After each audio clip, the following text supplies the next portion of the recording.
Welcome, everybody. This is Fake News Faux Real, where all the news sounds completely fake, but it's totally real. And I'm your host, Abhinav Goyal. Let's welcome our panelists for today. First up, we have Joe Gannon. Well, hello, everybody. I haven't watched the last episode of The Mandalorian yet. Shale Brenner. Oh, we're filming. Hi, everyone. I'm Shale. And Travis Miner. Hi, I like to eat peanut butter and cheese whiz sandwiches. Our first topic comes to us from Japan, where the birth rate has dropped so low that the government is now funding matchmaking using artificial intelligence, or AI. Japan, for as forward-thinking as you are, you're kind of behind the times here. We, the Jewish community, did this a long time ago. The program is called Yenta. From such children come other children. Yeah, in India, we just call it arranged marriage. Artificial intelligence matchmaking. It sounds so romantic. Never thought I'd see for a government push for increased use of Tinder. Yeah. You know, it's a fact. Hotter people have higher birth rates. It's just science. Well, I don't think it's such a good idea. People keep getting matched up with Roombas. Will the AI take into consideration kinks? If not, it's totally broken. Wow. Yeah, the AI took one look at me, and it broke. Kinky. Hey. Well, I just want the Japanese to use AI so that my DoorDash can be delivered to my home correctly. Sucks for you, Joe. How many times has it happened, man? It happens all the time. I always hear All the time, or every day. What we really need to do is take sex education out of schools completely. Then the birth rates will really go up. Their new slogan sounds familiar. You might have heard it go something like, just do it. Please. Yeah, I guess that's one way to stimulate the economy. In order to educate the youth in Japan, watching American Pie and National Lampoon has become mandatory. Well, the Japanese have something in common with that stack of bathroom tile that's been sitting in my garage for years. They're both having trouble getting laid.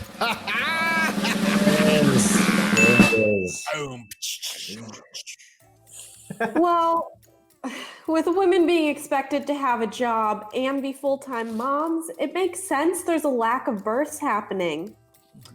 I'd be like, hell no, you want me to work? We share the parenting responsibilities. I feel like Japan would have been more successful if they spent less time building this technology and spent more time getting jiggy with it. Getting jiggy with it.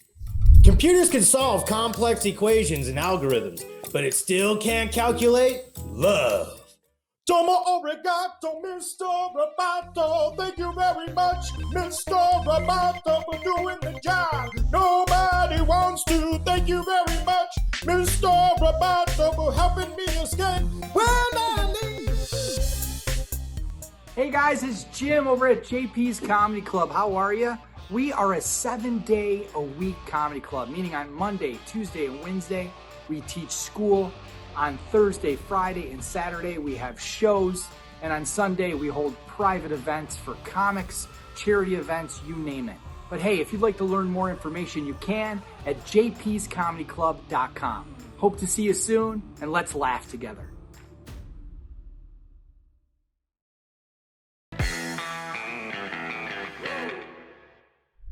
Welcome back. Up next, across the globe, people couldn't use their vacuums or their doorbells because Amazon web servers were down. Finally, we found Skynet's greatest weakness, Amazon. Right? For a brief moment, their door-to-door vacuum salesman finally had a purpose again. Yeah, just like my dad. It's the perfect excuse for not answering the door for undesirables. Like my dad.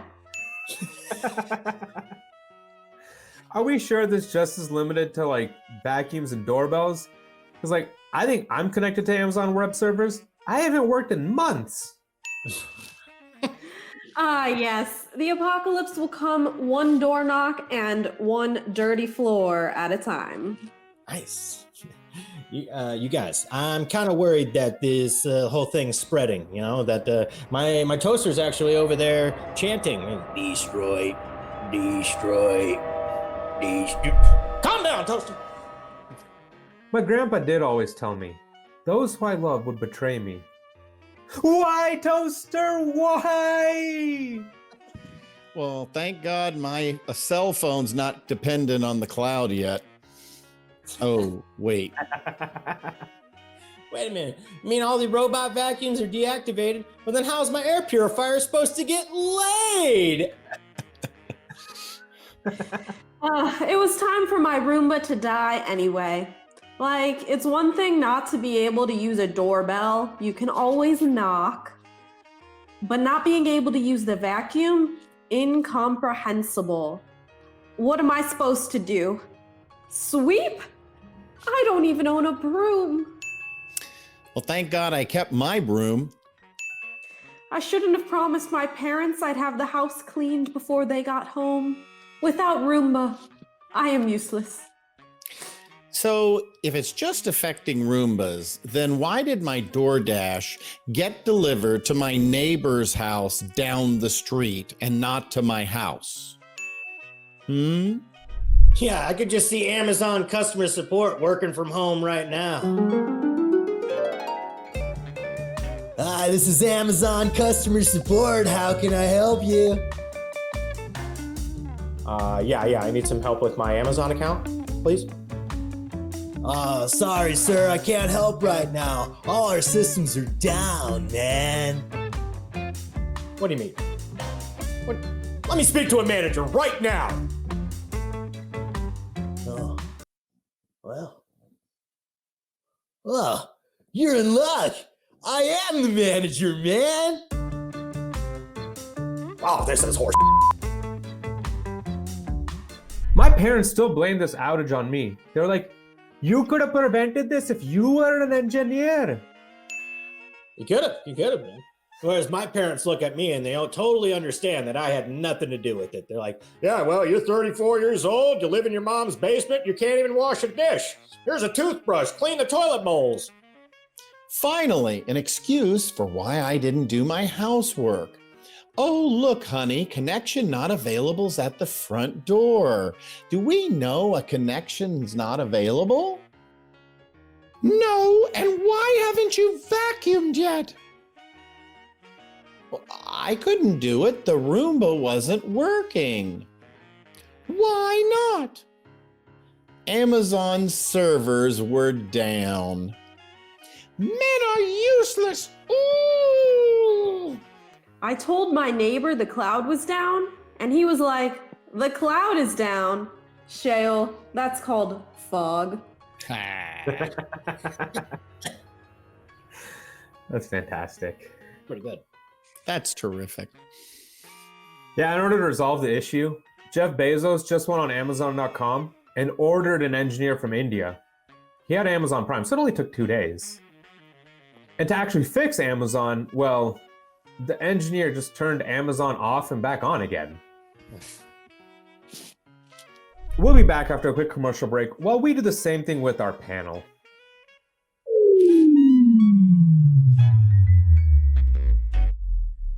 Hello, everybody. My name is Tony Vizig, and I own something called ComedySchools.com. That's right, stand-up comedy and public speaking workshops. If you ever thought about doing stand-up comedy, or if you'd like to improve your public speaking skills, if you'd like to get off your bucket list, if you're trying to get rid of anxiety, or if you're just looking to have some fun, we may be the ticket for you. We offer live in-person stand-up comedy workshops at JP's Comedy Club in Gilbert, Arizona, and on Zoom. Wherever you are in the world, we'd love to work with you. Thanks a lot. Thanks for listening. I hope to see you soon, live or on Zoom. Bye-bye.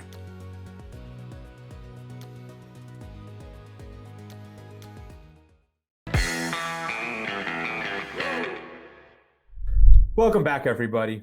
Finally, in France, a school is asking parents to stop throwing their children over the fence when they're running late. Tossing the kids up. Whoa. Kudos to those parents for actually being fit enough to be able to toss a child over a fence. If that was in America, we'd just tie the kid to the gate and be like, well, he was a little too big to get over the gate, but he's here. They should have made it a competition. Parents who throw their kids the furthest and the highest win. It would have been a great bonding experience, team building. Yeah. Yeah, I would have loved that experience. Would have been the only way I ever got over a fence. That's a good way to get over a lot of things, though, man. The help of your mother. No, I think these kids are actually going to grow up like Olympians, you know, in the high jump, or actually, would it be the high toss? Vive la France! Whee! Why didn't they just bring a ladder instead? That's a good point.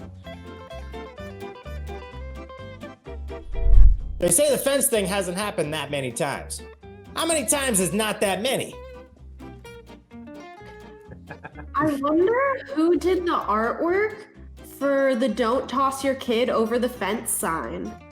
They did a really nice job. I mean, look at how the child is like small in proportion to the adult, and how they're flying through the air with their little hands and feet.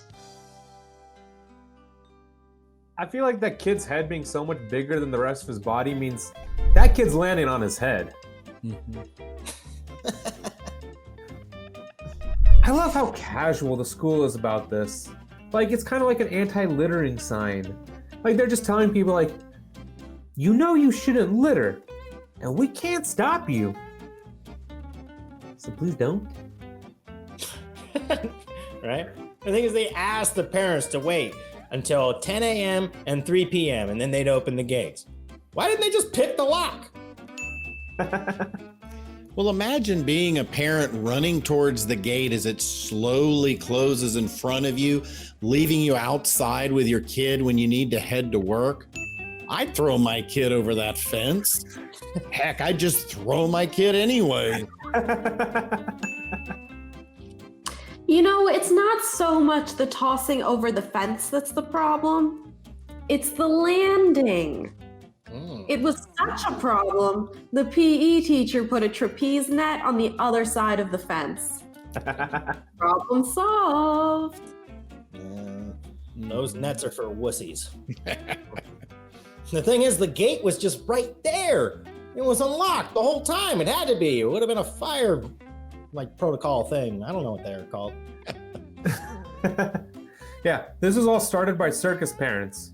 They took their kids to school by launching them out of a cannon. Vive la France! Well, in the parents' defense, it was an odd project for physics class. Hey, but it sure does sound like school drop-offs have never been more exciting. Yeah, when asked about this, all parents had to say was, "Oh, c'est la vie." Well, finally, we're seeing the effect from France's love of Jerry Lewis movies. Here's my kid, nice lady. My kid was late, but now he's here. How old are you? Who is Gary Lewis? Jerry Lewis. You know Jerry Lewis. No. Well, I've heard of free-range parenting, but this is ridiculous. This is downrange parenting. Oh. Vive la France! Oui, oui. All right, that's it for our episode today. This is Fake News for Real. Let's thank our panelists, Joe Gannon, Shale Brenner, and Travis Miner. I'm Abhinav Goyal. I'm your host. Signing off. We'll see you next time.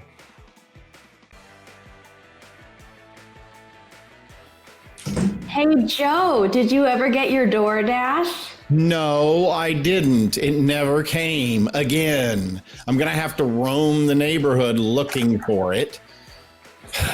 Every time I order something from DoorDash, it never comes. Is this yours, Joe? Because Well, I did order McDonald's fries. There's my McRib. I got the McRib, buddy. What? you want one? Here. Oh. I messed up the green screen. If you enjoyed this episode, please like and subscribe. And if you have any stories you want us to cover, leave it in the comments. We may just do so. Until next time, everybody, have a good one.